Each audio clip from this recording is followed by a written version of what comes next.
Okay, so to close us out, I believe we're getting an acoustic performance of Katarina's Got My Tongue. Take it away.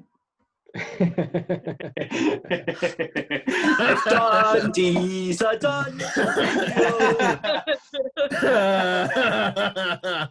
That's the real hit. When's that coming? That coming out? We want Dundee's a done deal.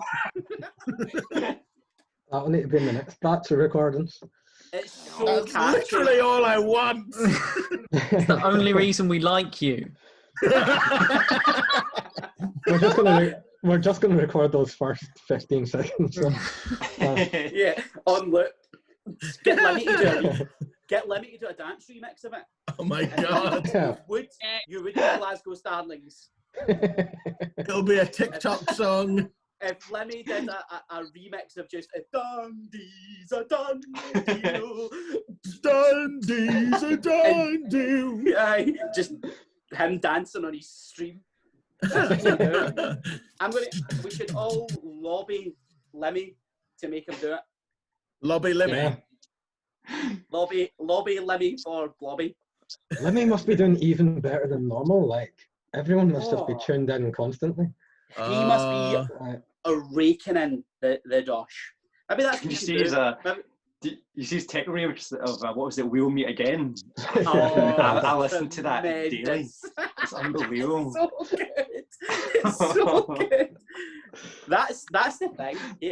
That's what we're gonna have to do. We're just gonna have to figure out how we all become streamers rather than musicians. Just need to start a stream, rake in the money. Raking that Lemmy dosh. Our 3 viewers. Anyway, wrap it up. Well, Nick has got his ukulele, so time is burning. Wow. Yeah, but it's out of tune and I'm not gonna play it. I bought it when I was in high school and it's made out of plastic, I think.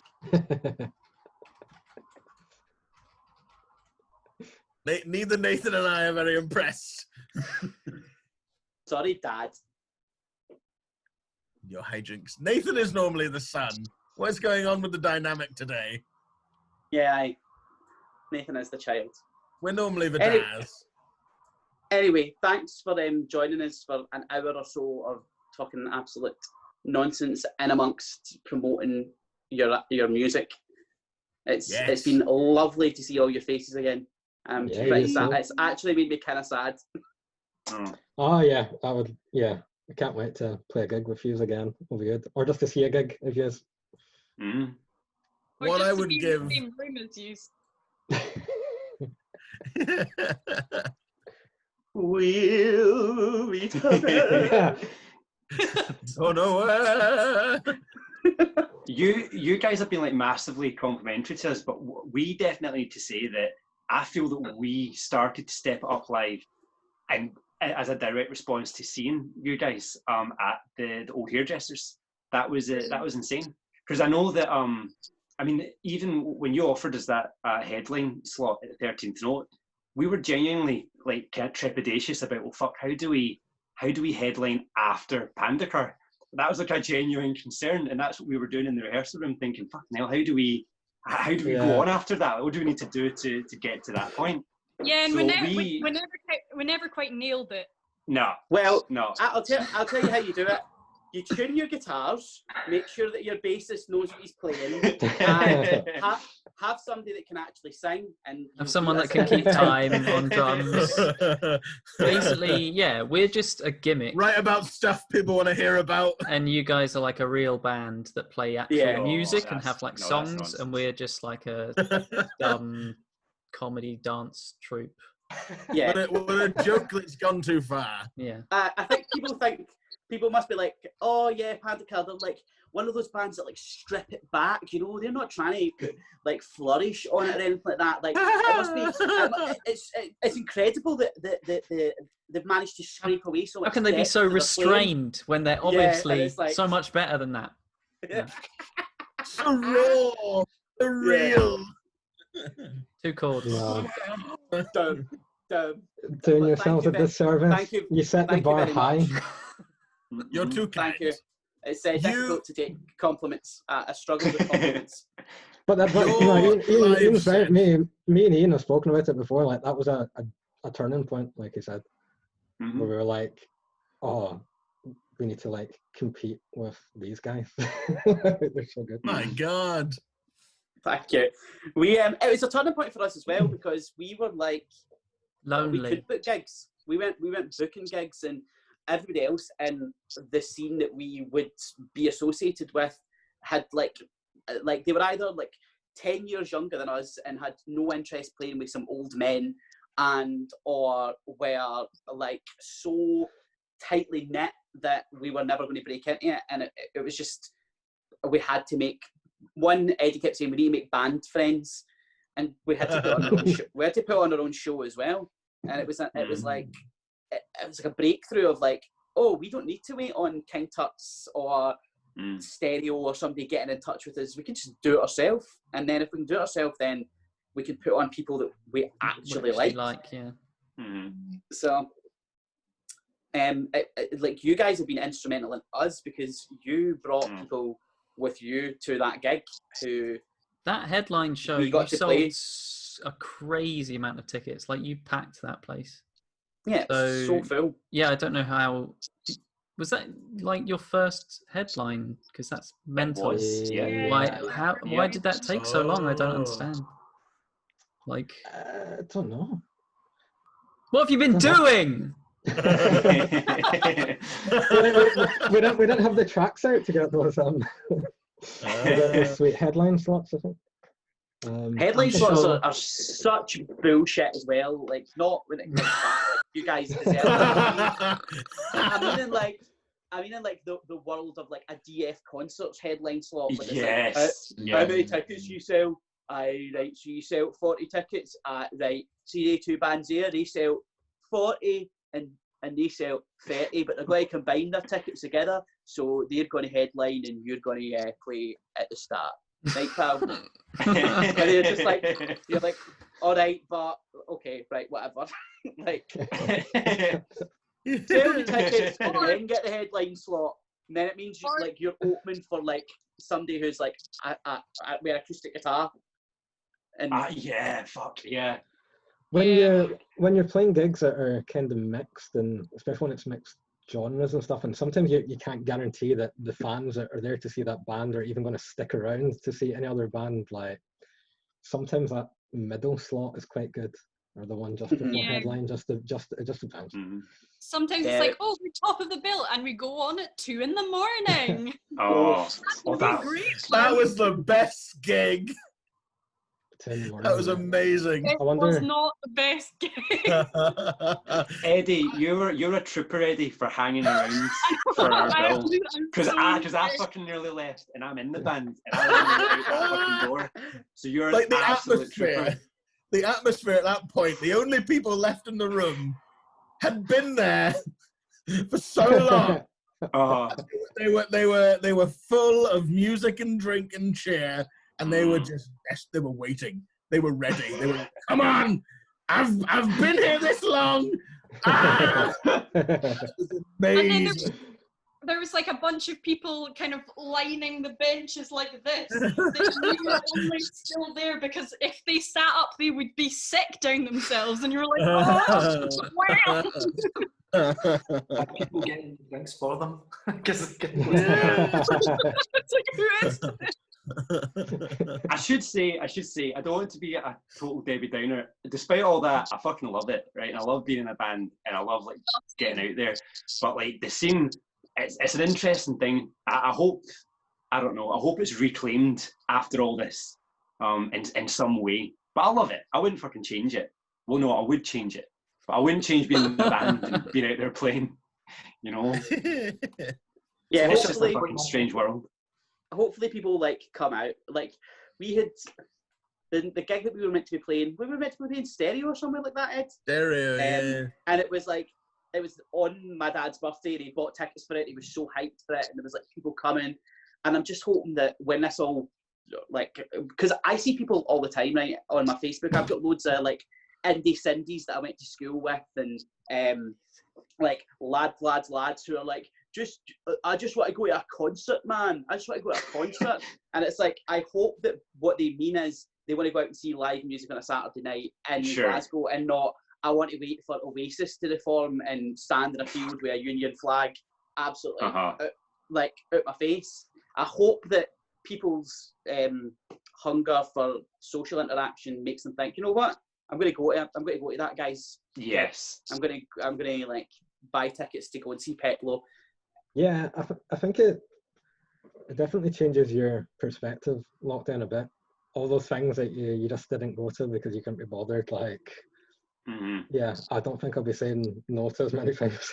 Yeah. But maybe that would change once you get back into the swing of reality again. Yeah. Once you listen to the first 6 bad bands in a row, never coming out Get me again. home.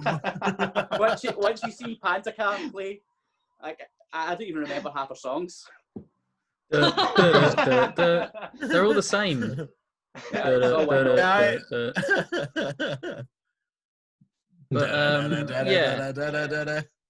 I think at least for the first couple of months, people are going to be super hyped to get out and see people. So it's going to be good, and hopefully that'll just build and build.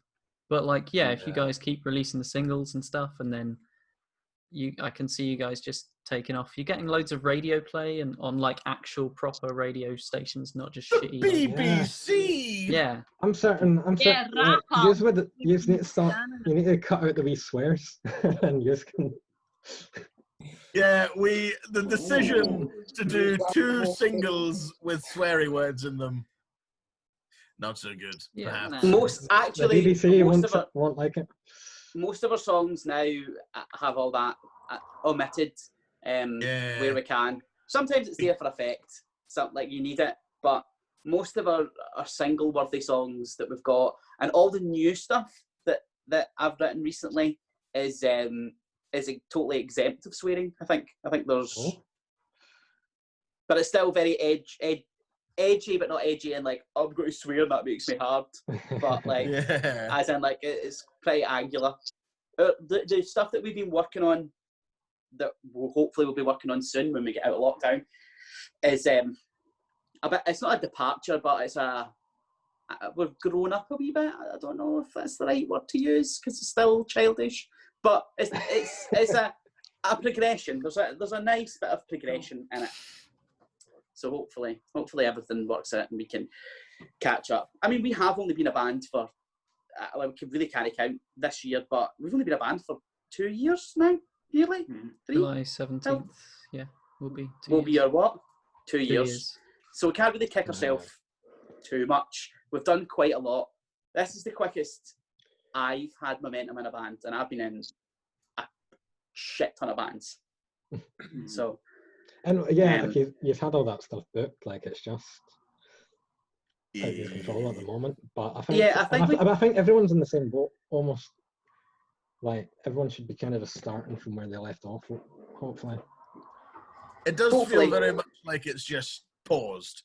Like we've just put a little cover over it, and it's like, okay, we'll let that simmer, and when life catches up to it again, we'll go, okay, cool, back into it. Hopefully. It's very surreal. It is like a different life, almost. I think also we need to remember that if stuff does change and like venues aren't available as freely as they were, there's always opportunity to like make a DIY scene of our own. Like the DIY punk scene in America was in basements. You know, like if when all said and done and lockdown's over, if most of our favourite venues have disappeared off the face of the earth, there's always like town halls and crap it's cheap to hire a PA. Like, and random field gigs. I think we're going to have to do a lot more random field gigs. Like, oh, I'd love that. That'd be so cool. Mark, see that bridge? You know, if you go down to the Wynford and you jump over the fence and then there's like that railway bridge. Yeah. I really want to play a gig on top of there. And just have everybody like on the Kelvin walkway in the river, all that kind of stuff. I think that would be I think there'd be Bucky bottles going absolutely bucket everywhere. Sounds very dangerous. That sounds like a scene to me. Yeah, crime scene. Fuck's sake. Lively. That's a police incident, that. Fucking hell. There won't be any Actual police, panda so car, we don't have to worry about it. I don't have to worry about it. People will be even more confused about Panda Car because the police won't exist. We'll be like, a police car? They'll be like, a what car? Will be a relic of a past. Foregone era. Well, I'm. Nathan wants to play Animal Crossing. Look at him, Yeah. he's desperate to. He's got fruit to pick. He's got villagers to speak to. He needs to fly and mine some Wait, mineral. Panda Car, are you on the phone Mario Kart game? I mean, Oh my Train. god. Are you? I was, you but I I got played it bored for of a it. while and I got bored. Aye. Well, let me tell you, the new update, it lets you play with your friends. You don't have to be in the same living room. You can be wherever you are in the country and you can all race together. And that's how I've been getting most of my social interaction. Woo! Ooh. I'll. Nathan, No, I won't. Nathan, I won't. Don't add me any rage quit. Yeah, because Nathan takes Mario Kart very seriously. Too seriously. It gets dangerous. It gets dangerous playing Yeah. Mario Kart with Nathan. I can't do that. I'm sorry. It's difficult. He's a lovely boy otherwise, but as soon as he's in those blue dungarees, his green shirt, and he's sitting in that stock cart waiting to go, he's a different man. He's an animal. It's terrifying. Terrifying. Glorious. I'm bored now. Goodbye. Okay, we shall round things up. Thank you, Peplo. Love you, Peplo. Congrats. Thank you. Yeah, Panda Car. Good. Your single is good. I hope to hear more. Soon. I don't have, my hands don't work. Goodbye. Bye. Excellent. Are we actually saying goodbye, or was that all performative? I'm pressing leave meeting. Goodbye. Goodbye. Okay. Goodbye. Right, now that he's gone, we can have a proper conversation without him fucking interrupting all the time. Not ukulele. So, Oh dear. so Peplo, You've just released a new single. Would you?